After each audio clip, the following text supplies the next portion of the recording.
Trianova Hulu STMT, dosen tetap program studi teknologi rekayasa jaringan telekomunikasi Politeknik Negeri Medan. Pada kesempatan ini, saya akan menyampaikan mata kuliah yang sesuai dengan bidang keahlian saya, yaitu mata kuliah Sistem Telekomunikasi. Mata kuliah ini ditujukan untuk mahasiswa TRJT semester 3 dengan kode mata kuliah JTMKB 21301 dengan bobot 2 SKS. Diselenggarakan dengan 16 kali pertemuan dengan rincian 14 kali pertemuan materi dan 2 kali pertemuan ujian tengah semester dan ujian akhir semester. Mata kuliah ini membahas tentang pengantar sistem telekomunikasi, komponen, sinyal, media transmisi, protokol, dan standar komunikasi. Selain itu, mata kuliah ini juga membahas tentang modulasi dan demodulasi, sistem komunikasi analog dan digital, jaringan telekomunikasi, serta interferensi. Pada akhir mata kuliah, mahasiswa akan dibekali tentang bagaimana teknik dan cara menghubungkan atau mengintegrasikan perangkat sistem telekomunikasi. Adapun capaian pembelajaran lulusan atau CPL program studi meliputi CPL 1, CPL 2, CPL 3, dan CPL 7. Capaian pembelajaran mata kuliah yang diharapkan antara lain mencakup CPMK 1, di mana mahasiswa mampu menjelaskan struktur dasar dan prinsip kerja sistem telekomunikasi. CPMK 2, mahasiswa mampu menganalisis jenis-jenis media dan mode transmisi. CPMK 3, di mana mahasiswa mampu mendesain blok diagram sistem telekomunikasi, dan CPMK 4, di mana mahasiswa mampu bekerja sama dalam tim dalam melakukan analisis pada bidang sistem telekomunikasi. 3 komponen proses pembelajaran yang digunakan pada sistem telekomunikasi meliputi delivery, interaction, dan assessment. Untuk delivery, saya memberikan materi serta RPS yang dapat diunduh oleh mahasiswa pada laman e-learning Politeknik Negeri Medan, serta presentasi tatap muka untuk mendukung pemahaman mahasiswa. Materi yang saya sampaikan didukung oleh beberapa media pembelajaran berupa video pembelajaran serta aplikasi yang mendukung proses pembelajaran mata kuliah sistem telekomunikasi seperti MATLAB dan Canva. Interaction pada mata kuliah ini melibatkan komunikasi 2 arah antara dosen dan mahasiswa berupa diskusi tanya jawab, kolaborasi, dan refleksi bersama. Asesmen ataupun sistem penilaian yang saya lakukan pada mata kuliah sistem telekomunikasi ini mencakup asesmen formatif untuk penilaian proses yang dilakukan melalui kuis, tugas proyek individu dan kelompok, serta penilaian sikap dan keterampilan sesuai dengan RPS. Selanjutnya, asesmen sumatif untuk penilaian akhir berupa UTS dan UAS. Model pembelajaran yang digunakan dalam mata kuliah sistem telekomunikasi ini adalah ceramah, diskusi, dan case-based learning dengan menggunakan metode presentasi interaktif, demonstrasi, praktek kolaborasi kelompok, dan respon kreatif. Adapun referensi yang saya gunakan dalam mata kuliah ini berupa modul pembelajaran karya saya sendiri dan juga didukung oleh beberapa referensi karya ahli lainnya serta beberapa artikel bereputasi yang memiliki nilai kebaruan agar mahasiswa mampu mengikuti perkembangan ilmu pengetahuan dan teknologi masa kini. Berikut adalah video proses pembelajaran pada mata kuliah sistem telekomunikasi pada pertemuan kelima, yakni tentang mode transmisi.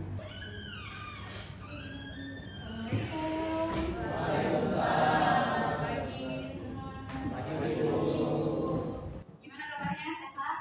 Sehat. Ada yang tidak hadir hari ini? Sudah lakukan resensi di laman Sipati? Ya, baik. Bentar ya teman-teman. Oke, sebelum kita mulai, silakan berdoa menurut kepada kepercayaan masing-masing. Doa dimulai. Doa selesai. Baik. Oke, sebelum kita masuk ke materi minggu ini, saya mau refresh dulu materi minggu lalu. Minggu lalu pertemuan ke-4. Materi apa? Media transmisi. Ada yang bisa menjelaskan kira-kira jenis-jenis media transmisi? Kok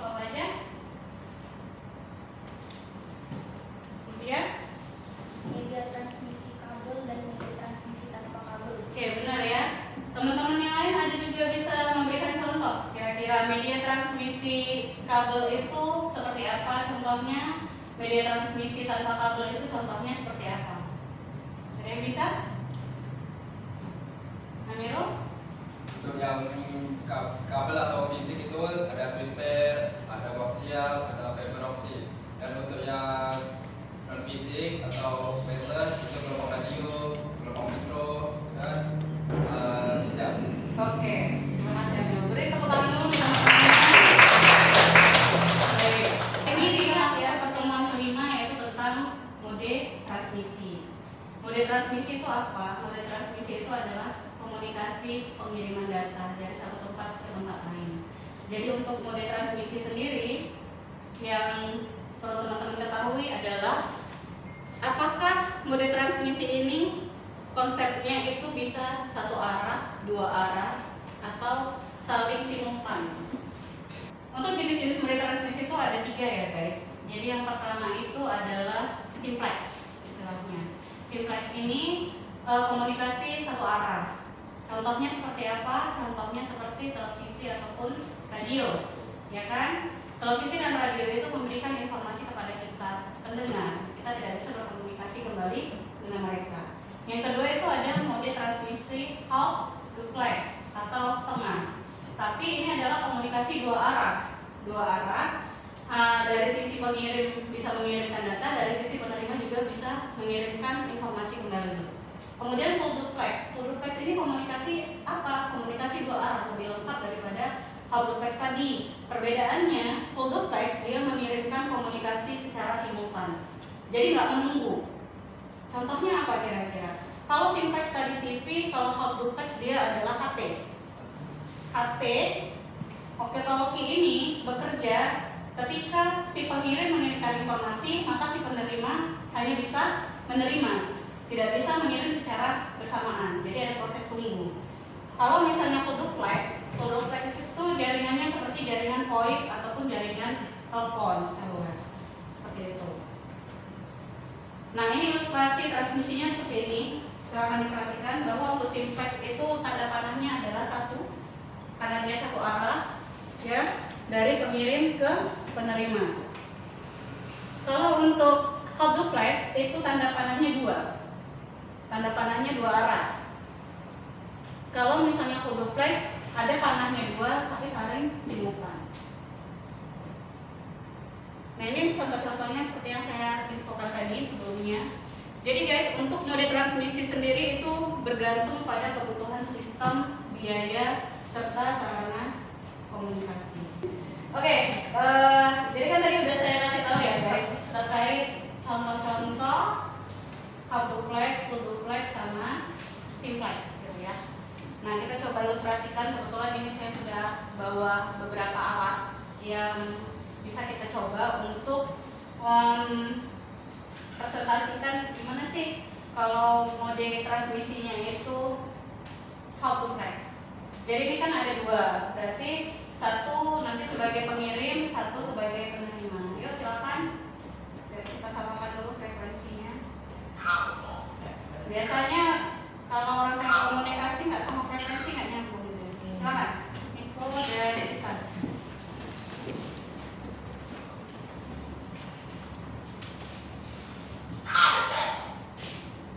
Coba. Ada teman-temannya? Jauh Pak. Bicara. Tahu penggunaan HT sebelumnya? Belum. Ayo Pak. Teman-teman ada yang tahu cara menggunakan HT? Apanya yang dipencet? Yang sebelah mana? Sebelah kiri yang dipencet. Nah, ketika nanti Niko ingin mengirimkan pesan kepada Isa posisi bebas. Tidak usah memencet tombol apapun. Ketika Niko ingin memberi, baru itu dipencet yang sebelah pengirim. Yang kiri. Iya, mau. Tes. Nah, coba Isa balik balas. Pencet yang kiri. Tes. Masuk ya. Coba Niko dari luar.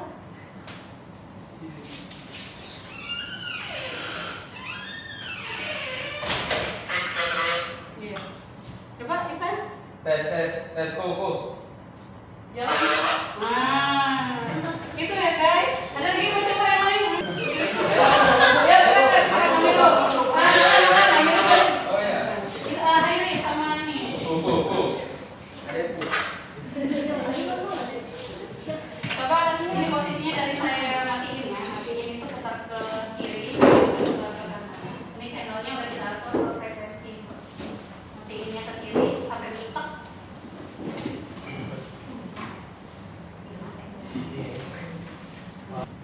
Tes. Tes. Tes. Tes. Coba.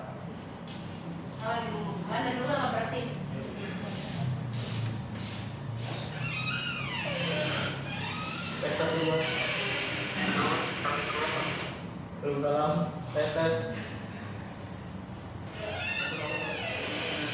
Oke ya guys, jadi inilah komunikasi yang namanya half duplex.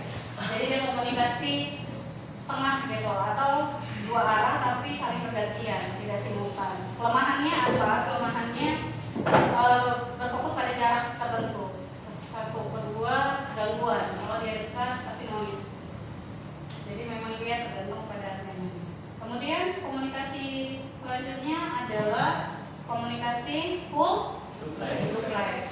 Jadi ini merupakan TA mahasiswa kita yang sudah selesai sidang melakukan perancangan tentang jaringan full duplex dan ini sudah diimplementasikan di puskesmas ya karena memang prasarana di puskesmas ini itu belum memenuhi.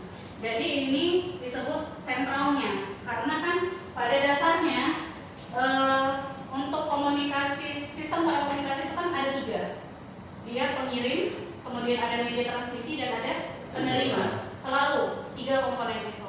Jadi di sini sebagai sentralnya, berarti ini sebagai media transmisinya, termasuk media transmisinya, memanfaatkan kabel apa ini? Yes, kabel LAN. Kemudian di sini ada dua user, kita pakai telepon analog. Telepon analog ini sudah disetting dan kita hubungkan ke router. Jadi dari sentral dihubungkan ke router. Jadi ini tanpa jaringan Telkom ya. Kita bikin server sendiri secara sederhana. Namanya adalah PBX, Private Branch Exchange. Jadi ini sentral mini namanya. Jadi ini kita coba simulasikan dengan dua ekstensi. Di sini ekstensi 21 atau ekstensi pertama, dan di sini ekstensi kedua. Jadi kedua komunikasi ini dapat melakukan hubungan ya, karena setelah dihubungkan oleh router. Silakan ada yang mau coba? Oke, sini.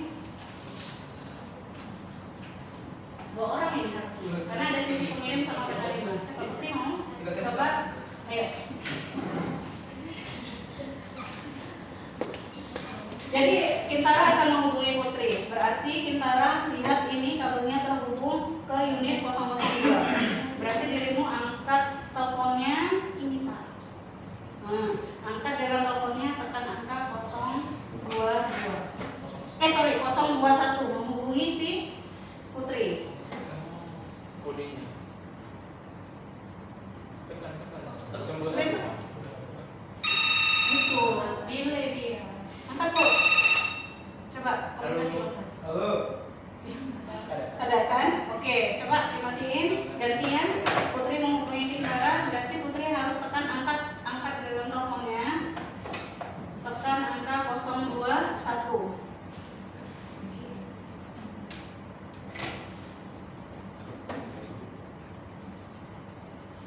Coba dengar, Put, ada suara dial, udah, cuma belum terhubung.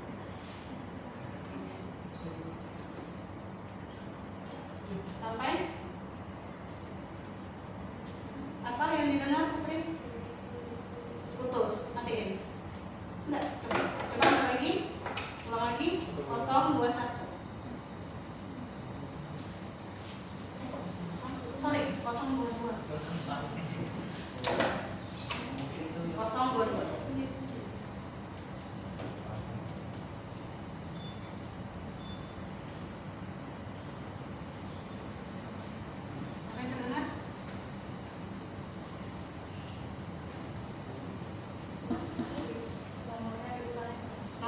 ulangi katanya. Oke, mata input. Oke, makasih Gintara sama Putri. Jadi guys, ini komunikasi full text ya. Selama percobaan itu bisa kita jadikan analisa. Pada saat ekstensi pertama menghubungi ekstensi kedua itu berhasil. Tapi pada saat ekstensi kedua menghubungi ekstensi pertama ada kendala atau interferensi, ada gangguan. Baik dari segi pengkabelan mungkin atau jaringannya yang masih tidak stabil, dan bisa jadi situasi ekstensi satu sedang sibuk seperti itu. Jadi selain ini kan komunikasinya analog ke analog. Kenapa saya bilang analog ke analog? Karena dua-duanya menggunakan user, ya kan? Kita coba dengan analog to digital dari handphone. Kalau dari handphone kita menggunakan aplikasi yang namanya Zoiper. Jadi dari Zoiper ini udah di setting. Kita tinggal menghubungkan langsung ke salah satu ekstensi yang mau kita hubungi. Saya mau hubungi ke rahasia lah biar dilihat. Nah, itu saya menghubungi ke ekstensi pertama. Oke, kita coba melakukan panggilan ke ekstensi kedua.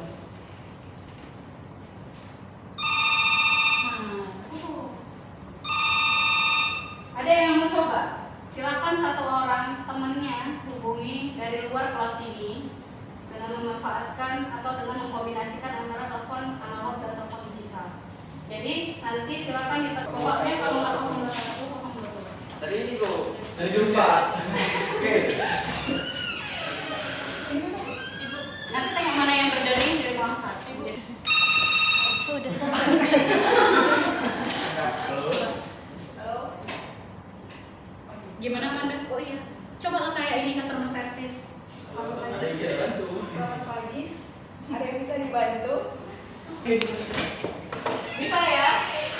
Nah itu kalau kita menghubungi dari yang digital ke analog. Gimana kalau analog ke digital? Ada yang mau coba?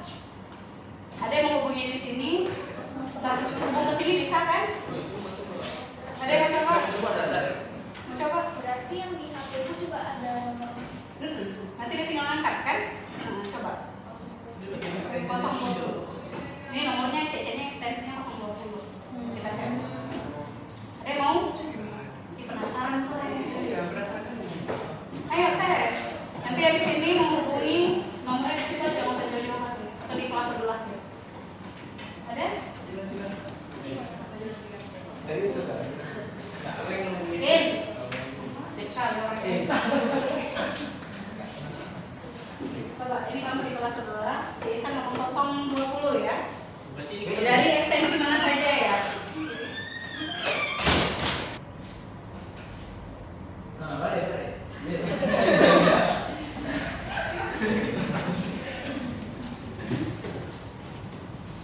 ke sini. Oke, kita tes di sini secara langsung ya. Coba.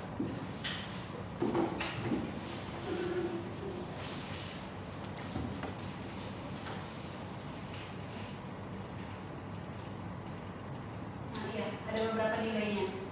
Jadi nanti nilainya ini bisa kita jadikan analisis bahwa ketika kita melakukan panggilan dari telepon digital ke analog, itu nilainya bisa dibilang gak ada karena dia langsung ya, kan bisa 021 dia langsung, bisa dibilang no delay gitu kan. Tapi ketika kita melakukan panggilan dari analog ke digital, ada delaynya beberapa detik. Ya. Oke? Oke. Baik, teman-teman. Itu peragaan materi kita terkait dengan mode transmisi. Kira-kira ya, sama kalian ada yang perlu ditanyakan atau tidak? Ya, silakan, Riki. Saya ingin bertanya, setelah kita peragakan tadi mode transmisi ini, pertama kita mencoba antara laptop analog dengan analog. Itu kan mereka terhubung melalui kabel ini ke routernya. Terus untuk yang analog ke digital itu kan HP kita nggak terhubung nih secara kabel. Apakah HP ini harus tersambung ke WiFi?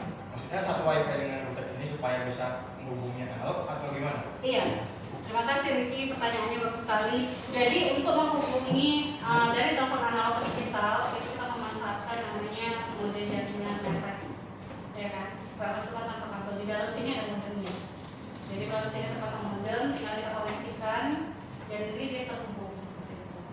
Jadi nanti proses pengkoneksiannya akan kita bahas di materi selanjutnya tentang jaringan telekomunikasi. Ada lagi yang bertanya? Oke, silakan. Untuk jaraknya maksimal berapa ya Bu untuk kita gunakan walkie-talkie yang tadi Ibu jelaskan ya Bu? Oke, untuk walkie-talkie sendiri ini jaraknya antara 1 sampai dengan 5 km. Ya. Jadi untuk frekuensinya ada yang tahu batasnya? Berapa? 2,4 gigahertz mega? Giga. Iya benar. Sekitar 2,4 giga. Itu jarak dari frekuensi dan batas si HT ini.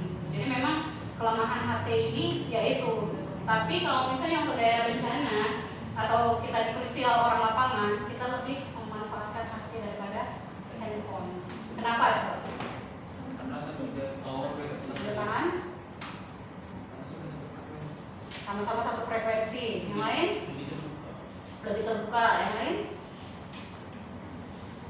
Tidak mengandalkan tower listrik. Iya benar. Jadi yang paling jauh itu benar. Satu, kita sudah buat channel frekuensinya sama, sehingga lebih memudahkan kita dalam menghubungkan komunikasi. Beda dengan handphone. Kalau handphone pasti kita nyari nomor telepon dulu.